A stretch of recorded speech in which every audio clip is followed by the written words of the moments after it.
So without further ado, I'm going to hand to Glen. I think he's got some slides for us. So over to you, Glen. Thanks ever so much. Some lessons from setting up the foundation group. Great. Thank you very much, Miriam. And good afternoon, everyone. I'm going to share my screen. And if that works, then we can kick off. So I'm going to talk a little bit about how we created the group, and I'll talk about some of the kind of practicalities of that as I go along.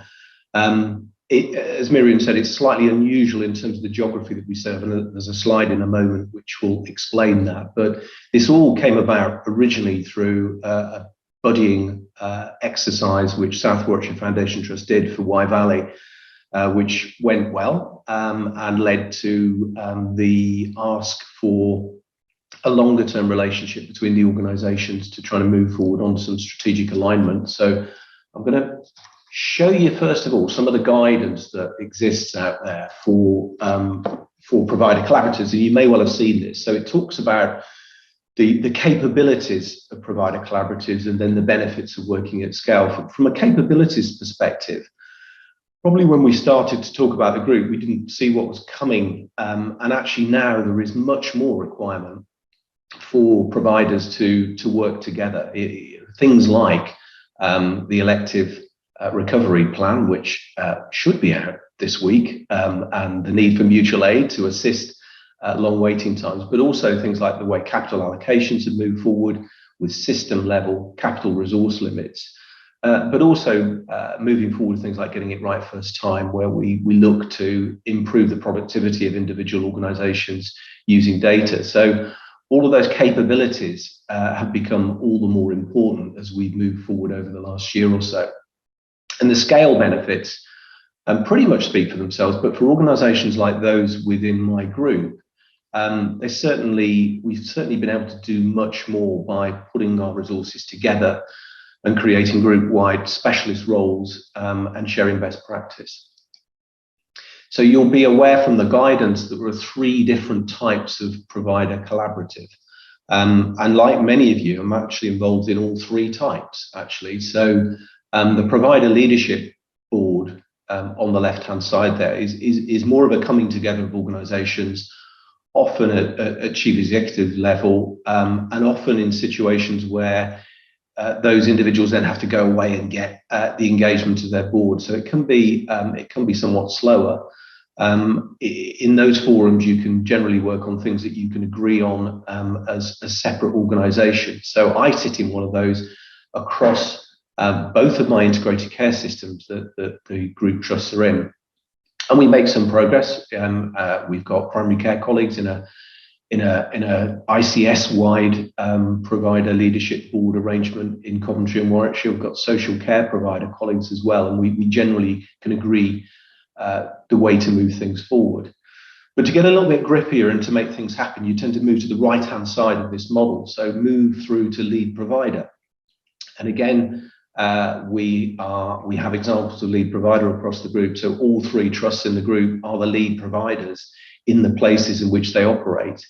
And through the lead provider arrangement, there's more of a contractual relationship between the providers, with one organisation taking the lead, or as I prefer to call it, host, but subcontracting and working with other providers. And that generally is used for delivery models for services.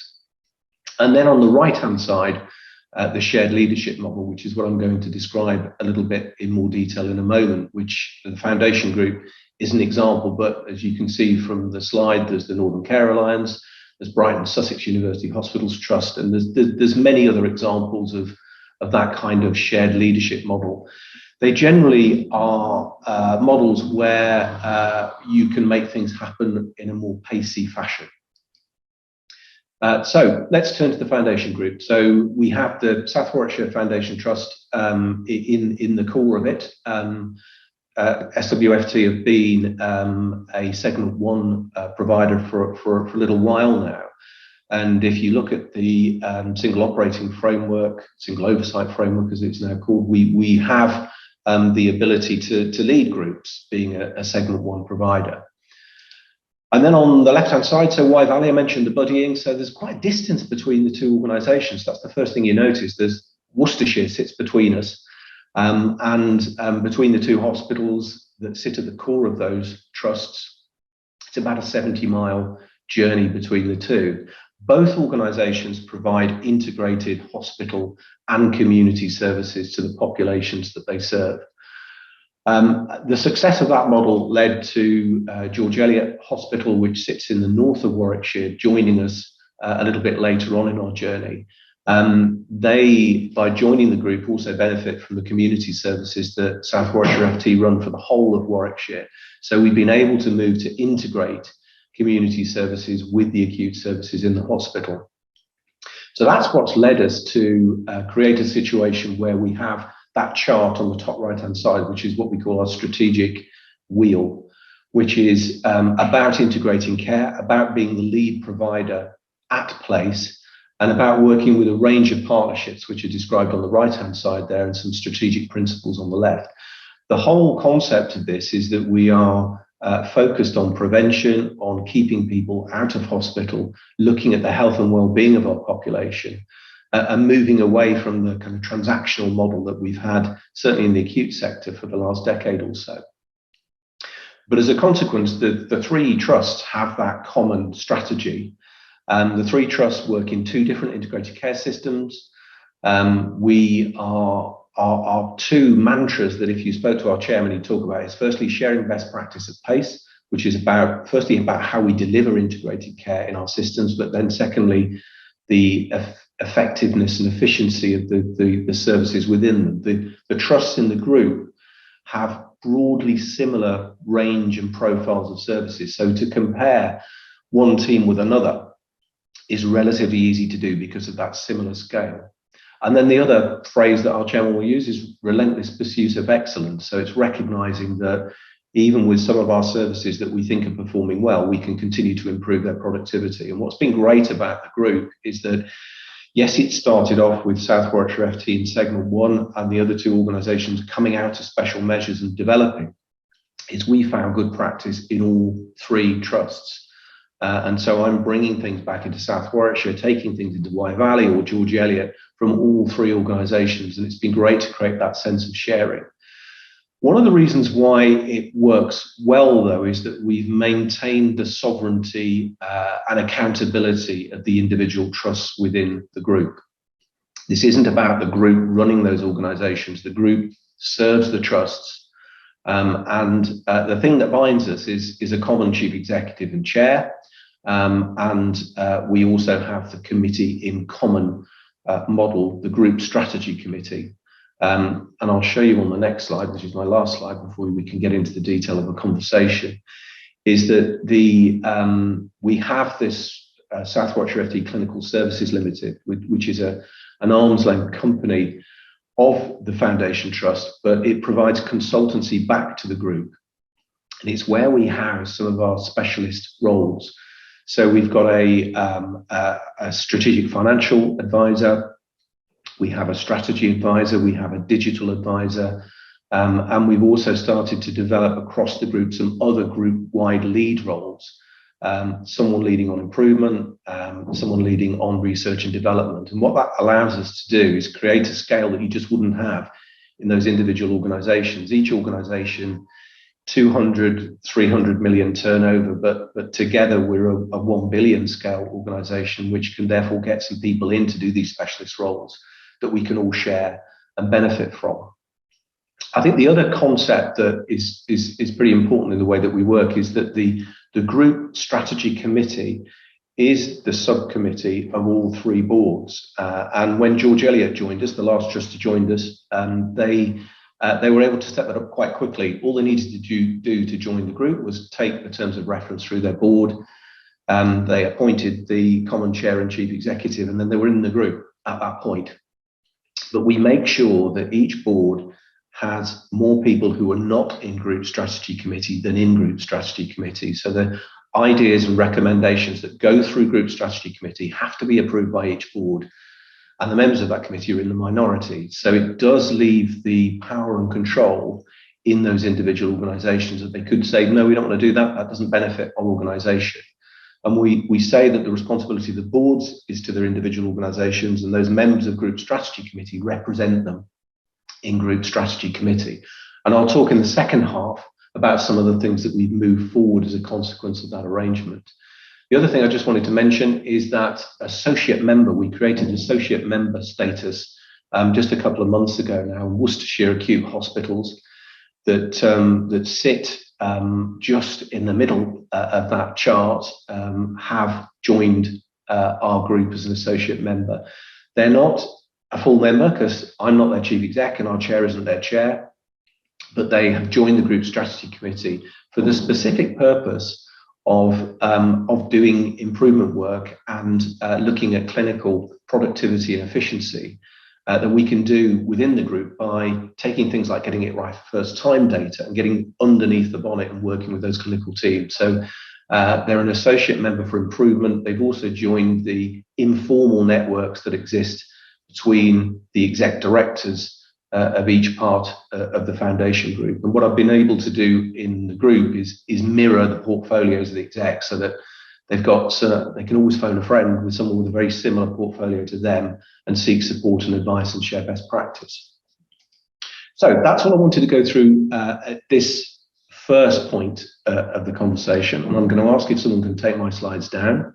That would be great.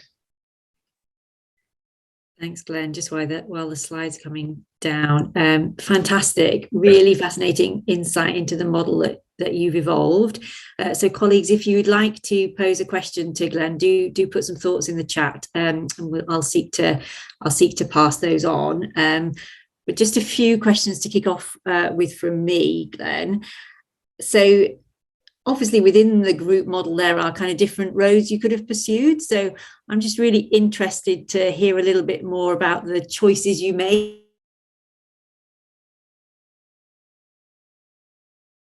In many ways. So could you tell us a little bit more about why you arrived at that approach and I guess what you think the benefits of it are? Yeah, having done far too many years in the NHS, I've seen one or two examples of mergers in the past where one organisation has taken over another organisation and tried to impose their culture, their values, their strategy into that individual trust. And those don't always go well. I mean, sometimes it can be necessary.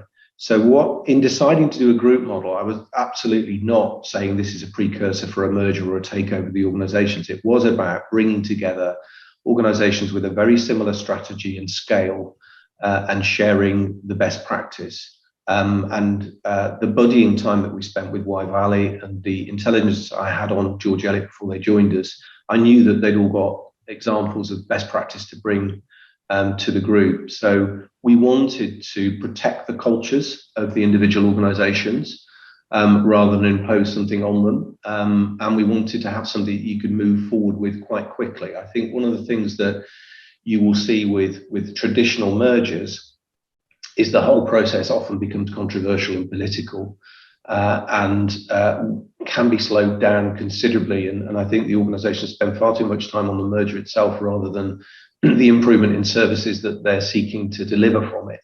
So for us, it was a very straightforward governance arrangement to set that up. And then it was about getting straight into the work in hand, which is about how we can improve services right across the group. So it was the simplicity and the sovereignty and the identity of the organisations we were trying to protect. Yeah, really interesting. And presumably that helped in terms of kind of staff communications. Did you have to invest quite a lot in getting staff on board? Yeah, so I suppose one of the initial messages is this is not a merger. Yeah. You are still a separate corporate body. I think one of the other attractions from this, from a South Warwickshire perspective, having seen mergers elsewhere, is that often what happens when two organisations come together is the CQC rating becomes the lowest common denominator sometimes. So that can bring an organisation down and slow it down. So I didn't want that to affect the journey and the status of South Warwickshire also. So it was about bringing the other organisations up and not bringing one down. So the communications were really quite important about that protection, and we're listening. The strategy that we now share between the organisations wasn't just an implant from SWFT, it was a conversation with the workforce to say, what do we want to do? How do we want to move this forward? And we then realised that all three organisations had very similar ideas about what the future would have in store, and that's why we coalesced around the same strategy in the end, albeit with different partners and slightly different arrangements in each organisation. Thank you. And really great question from the chat from Phil. You're a few years down the road, aren't you, of establishing the models? It's pretty well established. So Phil's asking, can you comment on any of the benefits that have been delivered from having that kind of group approach? So particularly for patients. Yeah, I'll talk a little bit as I talk about what we're doing in integrated care systems about some of the things we've done in a moment in the next section. But yeah, I mean, firstly, actually, when we first created the group, South Warwickshire had a good rating from the CQC. It moved to an outstanding rating, and actually, I can point to some best practice solutions that we brought into South Warwickshire from Wye Valley in order to achieve that. George Eliot weren't with us at that point. So there's a real benefit for South Warwickshire there. Wye Valley were in special measures, came out of that. We developed a 10-point improvement plan for them, and we have gradually implemented all of the components of that, drawing on some of the experience we had in South Warwickshire, but also the skills and capabilities of Wye Valley. So it's stabilised the organisation. We've improved recruitment and retention of staff, which was one of the big challenges, particularly an ex-special measures organisation, that kind of bringing in that kind of steadying the ship. And I suppose the managers would probably say one of the best things about it, using a group model for improvement, is that they spent less time with regulators. There was a degree of kind of cover from South Warwickshire FT that meant that CQC and NHS improvement colleagues left the organisation to get on within the group, because there was a degree of comfort that was moving in the right direction. So it's allowed us to focus on improvement rather than assurance to the regulators. Really interesting. Well, questions are coming in thick and fast. So I'm going to do a few governance-y ones. Anne, I'm going to park your question for the second half of the hour, if that's okay, when we talk a bit more about system working. So Anne's got a question about sort of relationships with primary care and place-based working, but we'll come back to that one. But a couple of further questions in the chat. Firstly, you obviously got, I think I'm right, one FT and two trusts in the model, Glen. So has the FT status of South Warwickshire enabled you to do more than if you were all NHS trusts, or have there been any barriers in terms of having that different status, or has it not been an issue at all? Yeah, so we actually took some of the components of the FT model and applied it into the other two. Firstly, I mean, creating a stakeholder board, which is a bit of a mirror of a council of governors, where we've got a body that holds the organisations to account. So we put that in place. Yes, being an FT gives us some additional flexibility, and one of the things that we've done with that is that arm's length company, sort of clinical services I referred to. There's a particular model within that we've used to support some of our back office functions. So if you look at there's a collaboration between South Warwickshire FT and George Eliot now, because they're neighbours in Warwickshire, where we've put our IT services into the company, which is a tax efficient model, but also created a neutral ground where we can bring together two back offices that therefore isn't being controlled by one trust or the other. And that's integrated that workforce. But the use of arm's length companies is not something that is easily available to NHS trusts, although they can do that with approval from the regulator. But it was much easier to use it as part of an FT because we had that degree of flexibility. I suppose the main reason, the main benefit and advantage was just being an organisation that the regulators were a bit more assured about and had confidence in, and gave us a bit of headroom to get on with it. And the skills and capabilities were there in the other two organisations, but it was just that cover that I described earlier that really helped. Yeah, getting that breathing space. So building out from that, Glen, a lot of people are interested in the arm's length company type approach. So I'm going to throw a couple of questions at you. I can go back round if it's too much in one go. But Julie's asked, can you expand on the services provided by the limited company? So how did you determine what was in, what was out? Have all three trusts put the same things in?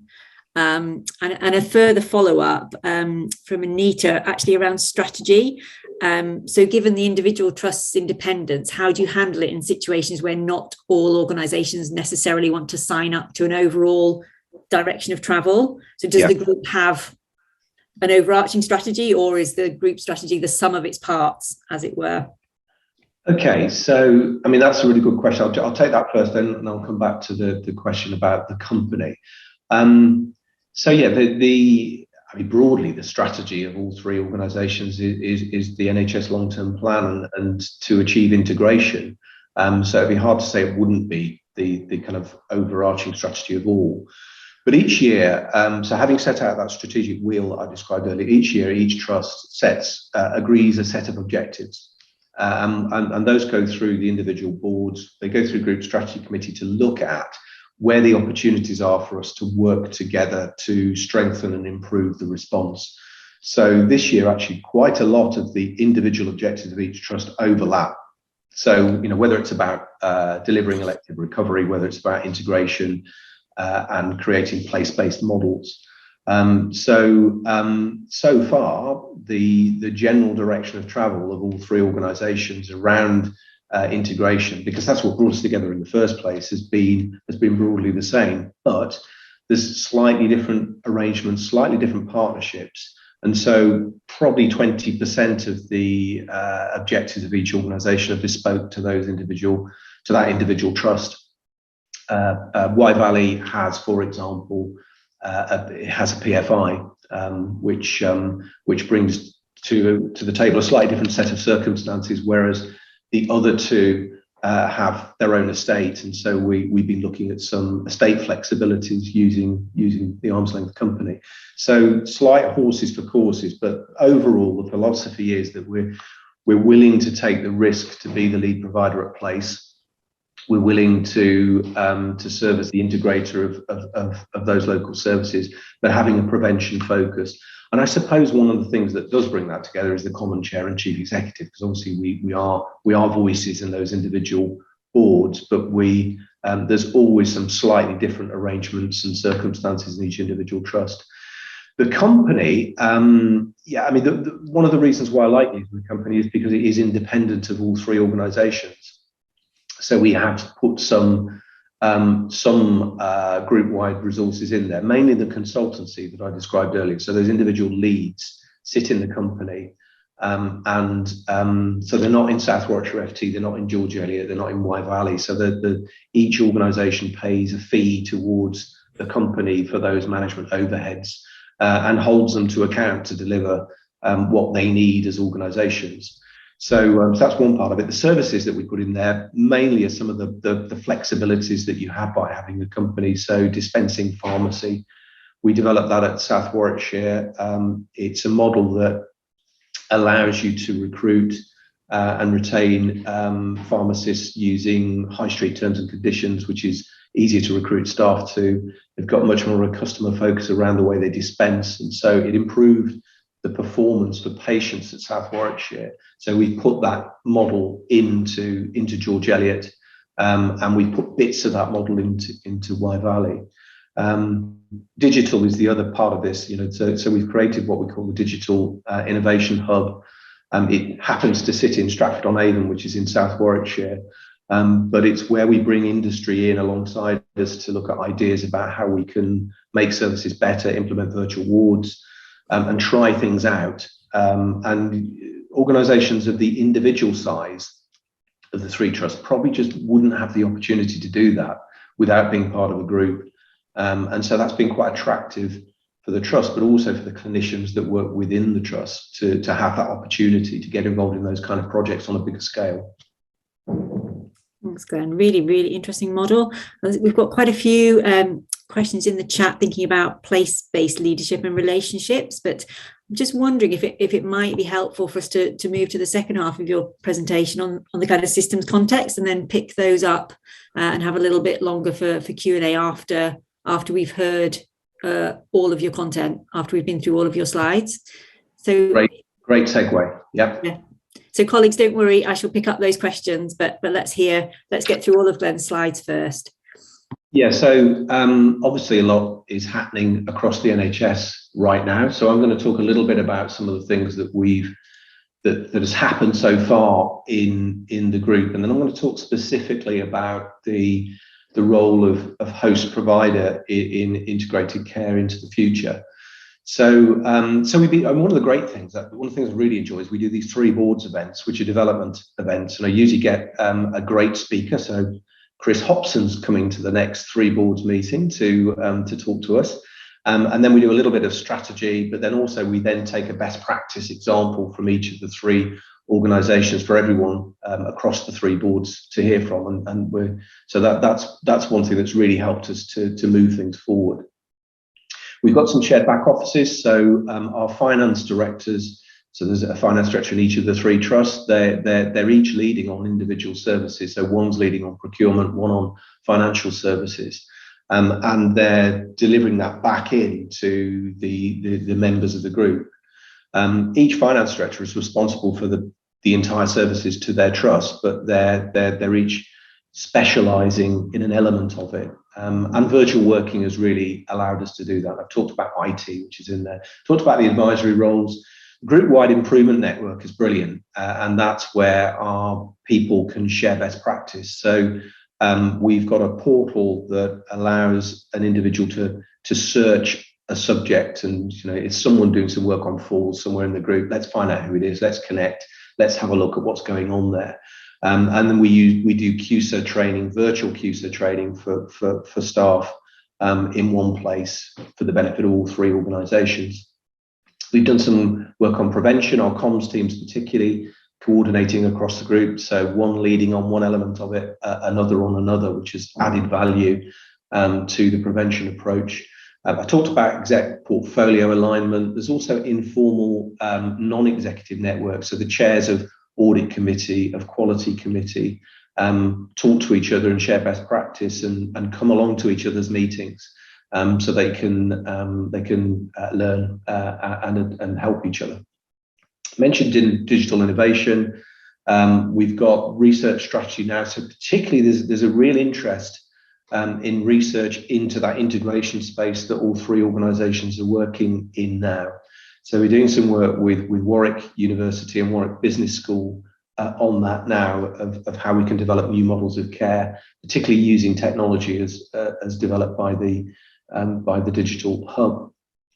There's now a common board pack, and in the next financial year, we're going to move to quarterly, all 3 boards meeting at the same time to do a performance analysis and comparison board meeting. Again, the use of Microsoft Teams makes that kind of thing doable. Otherwise, it would have to be quite a large room to get the 3 boards together. But we're really looking forward to that, because that will allow us to look at GIRF data, at performance data from a common dashboard, but also developing a situation where we know that we're comparing apples with apples by having common definitions for some of the data that we're looking at. Managing Director Forum, where they share ideas and lead on things. We try and do things once across the group. Someone does it in one part, the others share it, and we share the burden of that across the 3. There's a grand round that developed out of COVID, so that all of the consultants in all 3 trusts join in with that grand round and share best practice virtually. And we're doing gradual harmonisation of policies and procedures, not because we're saying it must be one way of doing it, but simply as things move forward, taking that do it once philosophy. But as we move into host provider, I think there's some really important challenges for us in the way that we work as 3 separate organisations, but sharing that best practice. So we've all got slightly different governance models for place-based leadership that are moving forward. And place to us is Warwickshire North, where George Eliot is the main acute hospital, South Warwickshire, where Warwick is, and Herefordshire, where our county hospital sits in the middle. So we're going to be the lead provider. We're going to start with a relatively narrow range of services, but that will gradually expand over time. I think at the moment, a lot of focus of integrated care systems is on the governance, and governance is a necessary evil, but it's not an outcome. And so it's really important that we will not look back on this next period in the NHS and say that was a great governance model. We need to look back at it and say that's when we achieved improving discharge, improving flow, improving integration of services. So we are not going to get this right first time. We're trying slightly different models in all three, but we're learning and sharing and taking it forward.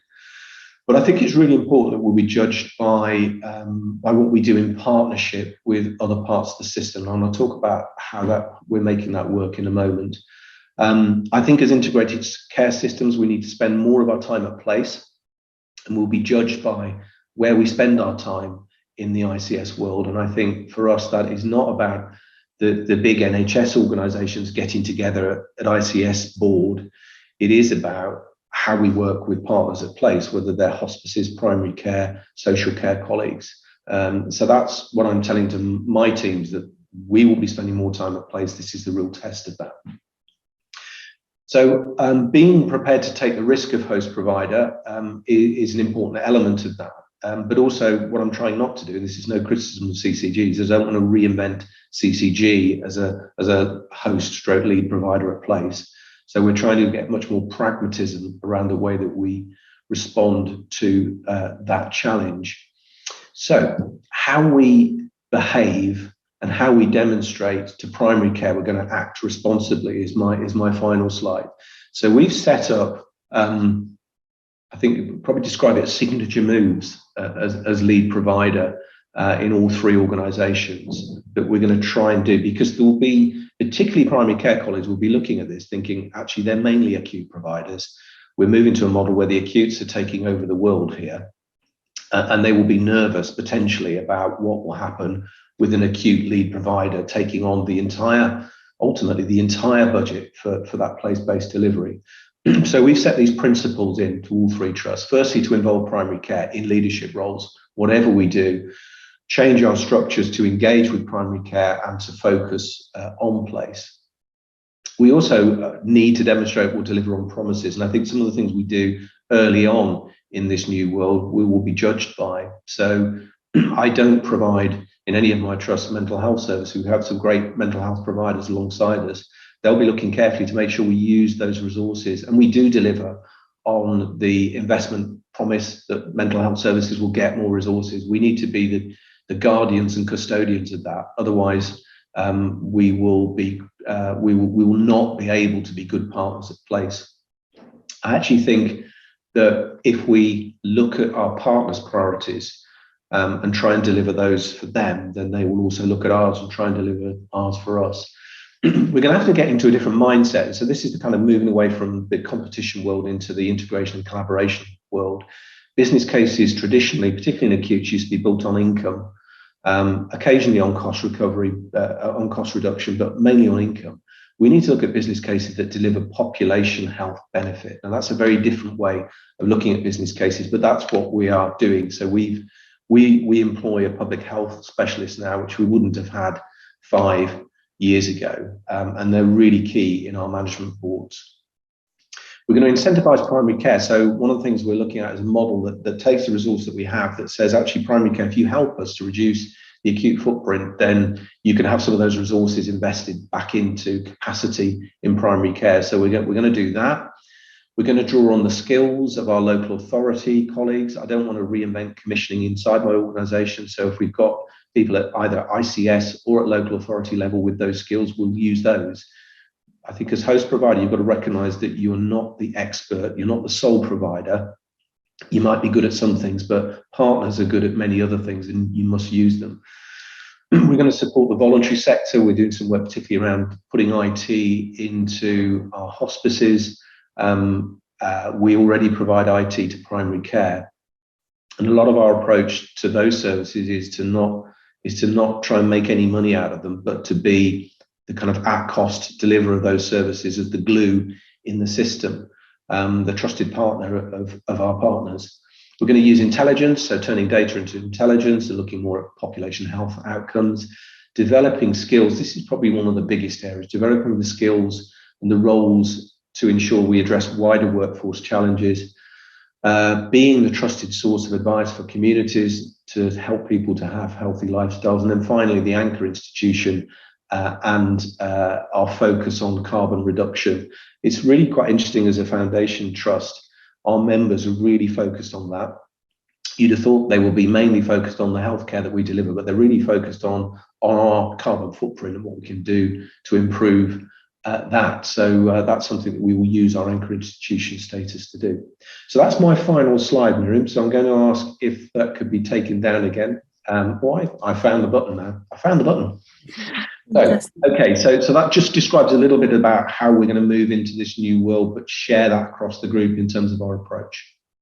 Brilliant, really interesting, and quite a few people interested in the chat in terms of the structures that you're developing at place and with primary care, which you did talk about there. So I just wanted to test my understanding really. So in terms of the host provider term, I suppose is am I right that that's then an offer for places to sort of dock into really in a way that works for them? Yeah, so in each of our places, we will be the host provider, but it will start relatively narrowly. So probably in the first year, we might be looking at urgent care and out of hospital services, broadly the things that we currently offer. But over time, it will start to add in. So we've added in the hospice contract. We're adding in some of the discharge to assess capacity and capability. We're having a look at continuing healthcare right now. Ultimately, the GP contracts could be held by that host provider, particularly if we're successful in incentivizing primary care to do different things. But I think it will be based on the trust and confidence and what we deliver. So we shouldn't take it for granted that we're just going to each year scale that up and do more and more. I think it will be based on the results that we deliver and the relationships with our partners. So we have also the offer to all of our partners at place that our back office is your back office, and we're very happy for you to work with us or for us to work with you. And if they're better at it than we are, then we'll be using theirs and not having ours. And that's the way we're trying to set it up in each place. Yeah, thank you. And you talked there about the default setting almost being to put most attention at the level of place, which I think is quite interesting actually for a group model chief exec. I think a lot of people might not have expected you to say that. So I wonder, could you say a little bit more about do you have any principles in mind as to how you determine what sits at ICS level versus at the level of place? Any guidance? Because I know you're across 2 ICSs as well, aren't you? So it must get quite complex. I sit across 2, and we do compare and contrast. And again, at the ICS level, they're slightly different approaches. In the Midlands, we've got slightly smaller integrated care systems. So in Hereford and Worcester, there's 2 places. In Coventry and Warwickshire, there are 4 places. But I think that's what integration is all about. I think sometimes people get distracted by the governance of setting up an integrated care board and the things that need to go on at that level. We've always said it 80-20, with 80% of your time should be devoted to place, because integration is about patients' pathways.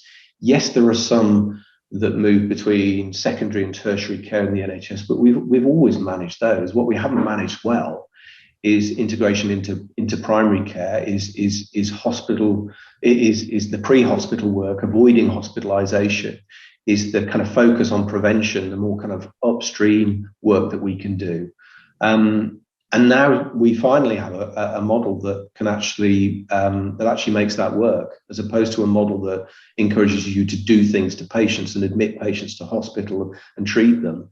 We actually have a model that says, actually, these are the resources for place. And I think we can and have created an identity at place and a real level of excitement about the things that we're going to start to focus on, which move away from that transactional behaviour into what does our population need. And actually, the building blocks of place are another level beneath that. They are primary care networks. And if you look across South Warwickshire, Herefordshire, or North Warwickshire, the individual PCNs have slightly different population needs. You know, there's more rural, there's more urban, there's different age profiles. And I think when you start to look at population needs at PCN level, that's when you really can tackle inequalities. If you look at them across the whole of Warwickshire, or the whole of Coventry and Warwickshire, or the whole of Hereford and Worcester, they all even out so that you just get this kind of bland picture. It's that kind of localization which is not only the right way to tackle inequalities, but also what gets people excited and what excites primary care colleagues and local communities. Yeah, I think that's a fantastic description and kind of way into the system, isn't it? Almost going from the smallest unit upwards makes much more sense of it.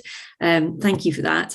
But on that theme of complexity, there's a good question here from Anne, thinking about some of those tertiary and more specialist services that you just mentioned then, Glen. So where there are more specialised collaboratives, for example, mental health, how do you see them working effectively so primary care can kind of link in with all of the pieces of the system that primary care needs to link into? Yeah, well, primary care delivers more mental health care than specialist mental health providers, and similarly with acute services.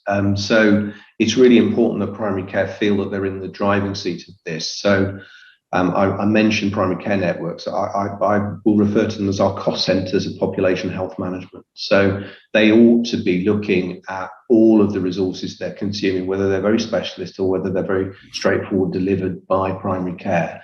But there are many services in the NHS that need scale and need specialism. So mental health providers serving a bigger footprint, tertiary providers serving a bit bigger footprint definitely offer best value and concentration of expertise. So as host provider, I think we've got a responsibility in our place to work with those specialist providers to kind of broker the needs and views and wishes of primary care networks and try and simplify that what could end up being quite a big patchwork of relationships if they're not careful with those specialist providers. So we've decided in our patches that we are going to have that kind of single place partnership type arrangement, which will have mental health providers as well as the host, as well as us as host provider, but also with primary care colleagues. And as I say, both at place and at PCN, we will try and bring all providers to the table, but there is still an argument that you need scale. So we will broker that. If I've made that clear, we'll kind of broker that, making it easier for those big scale providers to work with place by being the kind of go-between on that. Interesting model.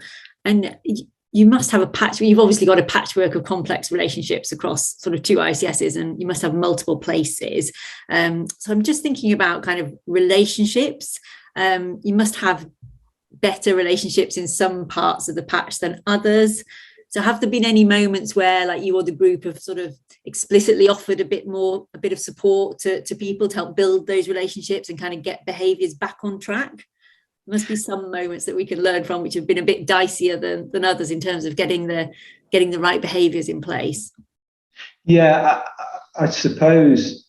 I mean, so in the two integrated care systems, obviously, if you take the Coventry and Warwickshire system, I've got two trusts in the Coventry and Warwickshire system delivering acute and community services. We work with colleagues at University Hospitals Coventry and Warwickshire who are kind of the leads in Coventry place as well as tertiary providers, and Coventry and Warwickshire partnership trusts who deliver mental health services into Warwickshire and community services into Coventry. It is complicated, but I think where you can share is where you've got similar circumstances and service profiles. That's why Worcester Acute Hospitals have joined us as an associate member, because actually when you look at Worcestershire, they are more similar to the services that we offer in Herefordshire and South Warwickshire and North Warwickshire, whereas University Hospitals Coventry Warwickshire have got a big tertiary component as well as a DGH in there. So there are less opportunities to share across those because they're different arrangements. All I would say is within the group, we've been able to speed up some of the decision making by being in a single group arrangement, and that's quite a challenge for me actually as chief exec, making sure that I'm working truly for all three organisations. So I do turn a little bit. I'm not sure I'm answering your question here, but I'm going down an interesting road. I rely quite a lot on the managing directors that report into me, that work in each trust, who do the lion's share of the chief exec day-to-day responsibilities to be the advocates of their individual organisations. But with things like community diagnostic centre funding, that's come to us in a lump of money, and I've had to make some judgment and work out how I'm going to share it in Warwickshire between my two organisations, which, as I say, we've been able to actually do, which maybe without a group, those discussions can take quite a lot longer to reach conclusion. So groups can speed up some of that decision making. Certainly is our evidence. Yeah, really interesting. I was going to ask you about how you thought your sort of leadership approach had evolved. So you've answered that really well. Thank you. So people very interested in the chat in the relationships that you and the group have to form. So a couple of questions here on other bits of the sector we've not touched on so much. Firstly, social care. So we've spoken a bit about primary care, haven't we? But Julie's wondering if you could offer any observations about the trust or the group's relationships with its many local councils. Yes, that would be helpful. And secondly, if you could offer any comment on whether and how you handle it when conflicts of interest arise between perhaps the direction of the group and the needs of an ICS which contains other providers who are not within the group. So that's a question from Jerry. So one on kind of social care and one on whether conflicts of interest arise between what the group would ideally do in terms of strategy and direction and what an ICS which contains other providers not within the group might wish to do. That's a tricky one, so I'll leave that till last. The council arrangement. So Herefordshire is a unitary authority, and so we relate to a single council with the same catchment area as our organisation, and that's a great relationship. Warwickshire is slightly more complicated. We've got a county council obviously delivering social care and district councils beneath that. Those district councils map to our place arrangement. So there's a South Warwickshire grouping, and there's a Rugby, and there's a Warwickshire North. We've got really good relationships with those councils. Actually, the presence of district councils in Warwickshire has brought partners who are really enthusiastic about place. Because that's their footprint, and they are very keen to bring the levers that they have to the discussions that we have about how we can improve the health and well-being of our community. We have those things in common. So I think I talked earlier about using the skills that those partners have.